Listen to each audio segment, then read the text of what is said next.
AP ప్రజలు పేదరికంలోకి, బాబు ఆస్తులు మాత్రం పైకి. ఒరే బుర్ర తక్కువ కదవా.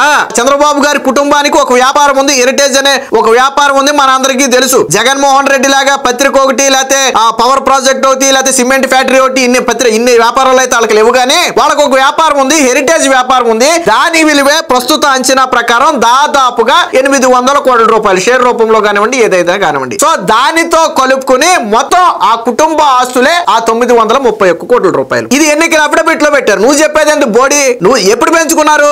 ఎన్నికల అఫిడవిట్ అనేది చంద్రబాబు గారు ముఖ్యమంత్రి అవ్వక ముందు ఇచ్చినటువంటి ఎన్నికల అఫిడవిట్ కదా. అందులో పెట్టిన ఆస్తి ఇప్పుడు ఏమన్నా పెరిగిందా? ముఖ్యమంత్రి అయిన తర్వాత భారీగా పెంచుకున్నాడు అన్నావు. పోనీ చంద్రబాబు గారు గతంలో 14 ఏళ్లు, ఇప్పుడు ఒక ఏడాది, మొత్తం 15 ఏళ్లు సీఎం గా ఉన్న ఆయన కుటుంబానికి మొత్తం ఆస్తి 900 కోట్లు అనుకుందాం. పోనీ ఆయన మొత్తం ఆస్తి 900 కోట్లు అనుకుందాం. నీ బాబు ఒకసారి సీఎం అయ్యాడు, రెండోసారి మొత్తం చేయలేదు అనుకో. నువ్వు ఒకసారి సీఎం అయ్యావు, మరి నీ ఆస్తి ఎంత?